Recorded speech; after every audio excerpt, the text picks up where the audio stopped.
사도행전 20장 24절의 말씀을 가지고 내게 맡기신 사명이라는 제목으로 여러분과 은혜의 말씀을 나누고자 합니다. 인생에는 세 가지 초청이 있다고 합니다. 구원으로부터의 초청, 사명으로부터의 초청, 그리고 죽음을 통한 영원한 세계로의 초청이 있습니다. 지금 우리는 구원받은 후의 삶을 살고 있습니다. 그러므로 우리가 구원받고 살아있는 동안, 다시 말해 죽음에 이르는 우리 코끝에서 성령의 호흡이 끊어지는 그 순간까지 사명을 위해 우리는 이 땅에 존재하는 것입니다.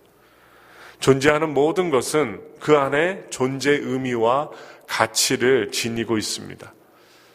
성경에 보면 가장 오래 살았던 사람이 있죠. 969세까지 살았던 무두셀라가 있습니다. 이 무두셀라는 그 이름이 바로 뜻을 해석하면 사명이었습니다. 이 무두셀라라는 이름은 그가 죽을 때 심판이 온다라는 뜻입니다. 그의 이름 그대로 무두셀라가 죽은 뒤에 노아의 시대에 홍수 심판이 오게 됩니다. 바로 이것이 그가 그토록 긴 969세까지 산 이유이고 사명이고 목적이었습니다. 그렇다면 저와 오늘날 21세기를 살아가는 여러분들이 사는 이유는 무엇입니까? 프랑스의 작가 빅토르 위고는 장발장의 입을 통해 이렇게 고백을 합니다. 죽는 것은 아무것도 아닙니다. 다만 한 번도 진정으로 산 적이 없었다는 것이 가장 두려운 일입니다. 이런 유명한 말을 남겼습니다. 사명은 인생의 가장 궁극적인 문제에 대한 해답입니다. 사명이야말로 우리가 그토록 애타게 찾고 있는 존재 의미와 목적에 대한 하나님의 명쾌한 대답입니다. 그러므로 나는 지금 왜 이곳에 존재하는가? 나는 왜 지금 이곳에 살고 있는가? 바로 이 질문에 우리는 대답을 해야만 합니다. 사명 때문에 존재의 의미를 느끼며 감동이 넘치는 인생을 살아갈 수 있는 인생이 우리는 되어야만 합니다. 우리는 청지기로서의 사명이 있습니다. 하나님이 우리들에게 가정을 맡기시고 교회를 맡기시고 사업장 맡기시고 자녀를 맡기시고 남편과 아내를 주셔서 청지기적인 사명, 물질까지 주셨습니다. 이 모든 것을 관리하라는 청지기적 사명이 있습니다. 그래서 말씀을 살펴보면 마태복음 24장 45절부터 46절에 보시면 충성되고 지혜 있는 종이 되어 주인에게 그 집 사람들을 맡아 때를 따라 양식을 나눠줄 자가 누구냐? 주인이 올 때에 그 종이 이렇게 하는 것을 보면 그 종이 복이 있으리로다. 아멘. 복이 있는 종은 주인이 오거나 오지 않거나 항상 주인이 원하는 일을 하고 있는 종이 바로 복된 종이라는 것입니다. 노숙자들이 왜 노숙자가 되는 줄 아세요? LA도 있고 뉴욕에도 있고 이 엘파소에도 있고 한국에도 다 있습니다. 노숙자와 대화를 해보면 삶의 목적을 잃어버린 사람들입니다. 그래서 노숙자들이 이렇게 추운 겨울날 인터뷰를 했더니 소원이 뭔지 아세요? 날씨가 풀어지기를 소원합니다. 토굴에 살고 텐트 안에 살고 하기 때문에 여기에 가서도 여기 끝나는 1시나 2시에 쫓겨나면 다시 산이나 아니면 그들이 살고 있는 그 텐트 촌에 와서 들어가서 살게 되는데 기독교 단체, 선한 단체가 나눠주는 밥이나 물 같은 게 다 얼어버렸어요. 꽁꽁 얼어서 먹을 수가 없어요. 그러니 그들의 소원은 뭐예요? 날씨가 풀어져서 따뜻하게 잠을 자는 것입니다. 그거 외에는 없습니다. 목적이 없어요. IMF 때 사업이 실패하고 자녀들은 장성했는데 돈을 대주지 못하고 또한 취직이 안 되고 그러다 보니까 목적의식을 잃어버리고 사명의식을 잃어버렸기 때문에 에라 모르겠다. 그냥 살자. 1년에서 9년, 10년 동안 아무 목적 없이 주는 대로 아니면 아무 데서나 잠을 자고 그리고 목적 없이 살다가 이렇게 추운 날 길바닥에서 길거리에서 동사하여 죽는 인생이 됩니다. 그 핵심이 뭐예요? 목적의식, 사명이 없어질 때 사람은요, 아무 일도 행하지 않고 그냥 노숙자처럼 살게 된다는 것입니다. 경기도 화성군 비봉면 구포 1리에는 한때 우리나라에 이름 있는 여류 작가가 그의 남편이 운영하는 무위탁 노인의 안식처 평화의 집이 있는데 그곳에서 함께 사역을 하고 있답니다. 자신의 몸에도 14가지의 병을 달고 다니며 하루에도 몇 번씩 사선을 넘어서는 자신의 몸을 추스르기도 힘든 상태에서 14년간을 이 평화의 집을 함께 운영해 왔다고 합니다.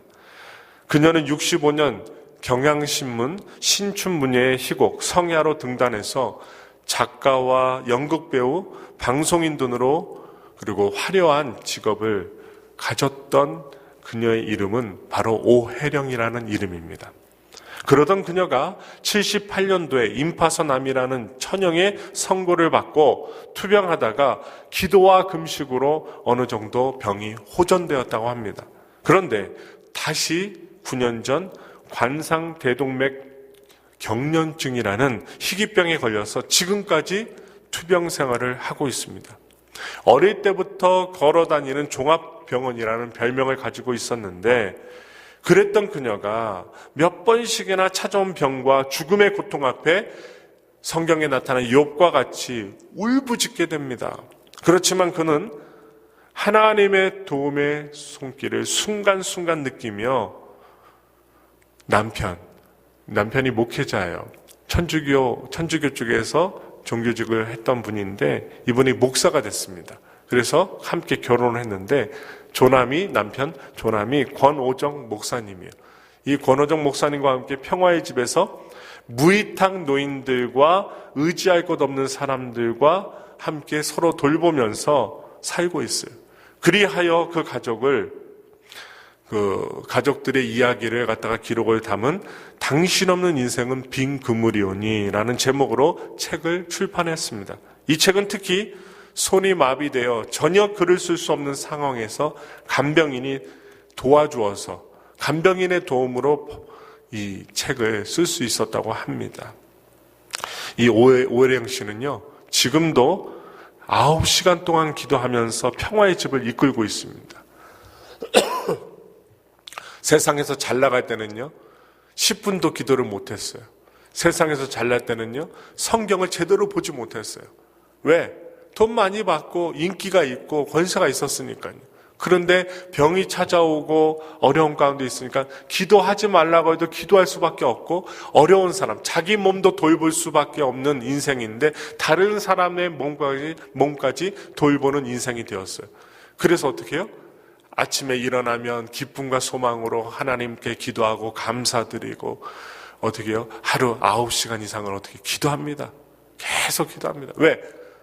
바로 죽음이 찾아오니까. 몸이 14가지 병이 있으니까 기도할 수밖에 없는 거예요. 그래서 기도하다 보니까 9시간 이상을 기도하게 되었다는 것입니다. 어떻게 먹고 사냐고요? 그녀가 출판한 책 있잖아요. 그 책의 인쇄로 나오는 돈을 갖고서 운영하는 거예요. 그 평화의 집을 운영하고 먹고 사는 거예요. 배부르게 먹고 살진 않지만 남한테 손 벌리지 않고 자기 출판권 인쇄에서 나오는 돈을 갖고 먹고 사는 것입니다. 하나님은요, 하나님께 기도하고 믿음으로 살면 다 먹고 살게 하십니다. 고린도전서 9장 17절 말씀입니다. 내가 내 자의로 이것을 행하며 상을 얻으려니와 내가 자의로 아니하다 할지라도 나는 사명을 받았노라. 사람은 누구나 이 세상에서 사명을 가지고 태어났습니다. 그러므로 나의 사명이 무엇인지를 깨닫고 사명을 위해 살고 사명을 위해 열심을 다하는 데서 보람을 느끼고 사명을 위해 죽을 수 있는 존재가 바로 사람입니다. 사명을 깨달은 사람이 인생의 큰 일을 이루고 사명을 깨달은 민족이 놀라운 일을 해내는 것입니다. 바로 우리 대한민국, 한국 사람들이에요. 우리 한국 민족이에요. 인생을 영원히 사는 것이 아닙니다. 70년 살고 강건하면 80년 산다고 하는데 그러다가 가는 것이 인생입니다. 갈 때에는 이 세상에 살아왔던 보람을 남기고 가야만 하는 것입니다. 나라를 일으키거나 인류 역사의 방향을 바꾸는 큰 일이 아니더라도 우리에게는 작은 사명이 주어졌어요. 우리는 저마다 무엇인가를 남기고 가야 됩니다. 호랑이는 가죽을, 사람은 이름을 남기고 갑니다. 어떤 이는 훌륭한 생애를 남겨두고 갑니다. 어떤 사람은 위대한 인격과 정신을 남겨놓고 갑니다. 어떤 사람은 불후의 명작을 남겨놓습니다. 어떤 사람은 착한 자녀를 남겨놓아요. 70년, 80년 살다 가면서 아무것도 남겨놓지 못하고 가면 그것은 사람으로서 부끄러운 일입니다. 개인적인 사명도 중요하지만 민족적인 사명은 더욱더 그러합니다. 역사 속에 살아 있었다는 것만으로는 결코 민족의 자랑이 될 수 없습니다. 우리는 세계사의 위대한 업적을 남기는 민족이 되어야 합니다. 여러분과 제 자체가 아무리 미국에 살고 있어도 이 미국에 사는 분들이 내가 시민권 가지고 있어도 그 사람들이 나를 볼 때 무엇으로 봐요? 미국에 사는 한국인으로 봅니다. 아무리 내가 영어를 유창히 하고 머리를 금빛으로 갖다가 염색을 하더라도 이 미국에 살고 있지만 우리는 한국 사람입니다. 그러니 내가 다닐 때에 저도 여러분들도 내가 한국 사람이니까 양보하고, 내가 한국 사람이니까 선한 일을 행하고, 내가 한국 사람이니까 어떻게 해요? 한국 사람 비판하지 말고, 내가 한국 사람이니까 더욱더 어떻게 해요? 다른 사람들에게 유익을 끼치며 우리 민족의 정신을 잘 전달할 수 있는 메신저들이 돼야 됩니다. 대사관이에요. 여러분들 대사관에 그 대사가 있잖아요. 우리는 민족의 대사예요. 이 미국에 나와 보니까 우리 자체가 되게 중요하더라고요. 우리 한 사람 한 사람 자체가 되게 중요하더라고요. 여러분들 아무리 잘못된 일이 있어도 어떻게 해요? 감사줘야 돼요. 우리 민족들은 감사줘야 돼요. 그리고 어떻게 해요? 좋은 말을 해줘야 돼요. 축복의 말. 왜? 우리 믿는 자니까. 그리고 이 미국에 와서 하나님께서 바로 세워주셨으니까. 그래서 사명감이 투철할 때 약한 사람이 강해지고, 게으른 사람이 부지런해지고, 거짓된 사람이 성실해지고, 무책임한 사람이 책임있게 살게 됩니다. 인간은 사명적인 존재입니다. 우리는 저마다의 사명을 자각하고 역사와 민족 앞에 늠름하게 살아가야 합니다.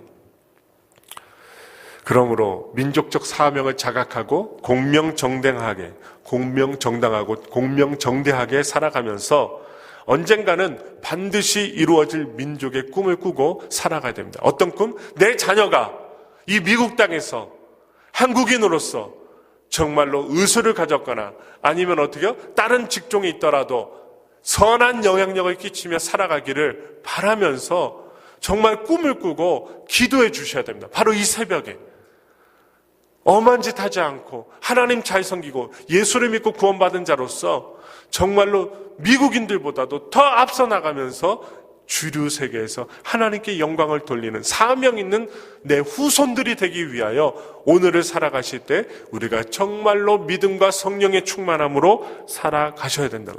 세계화요? 세계화는요, 정신이 바른 사람들이 이끌어갑니다. 부지런한 사람들이 이끌어갑니다. 남들은 뒤로 가는데 앞서가는 사람들이 이끌어갑니다. 여러분, 대세가 있어요. 사람들이 어떻게 대세가 있어서 여론이나 여러 가지 일들이 우르르 뭉쳐있을 때 그것을 탈피해서 이끌어가는 것은 무지 힘듭니다. 사람들이 다 저쪽을 바라보고 있는데 정말 내가 하나님의 뜻을 알아서 반대쪽을 바라볼 때 여러분 설득해 보세요. 말을 듣나? 절대로 말 안 듣습니다. 오히려 돌을 들고 나를 죽이려고 합니다. 그럴 때 세계화는요, 정말 목숨 걸고 정말로 주장할 수 있는 사람, 정말로 하나님의 말씀으로 바로 서서 깨끗하고 공명정당하게 그 길을 걸어갈 수 있는 사람들, 사명의 길을 가는 사람들이 이끌어가는 것입니다. 우리에게는 소금과 빛의 역할을 감당할 사명이 있습니다.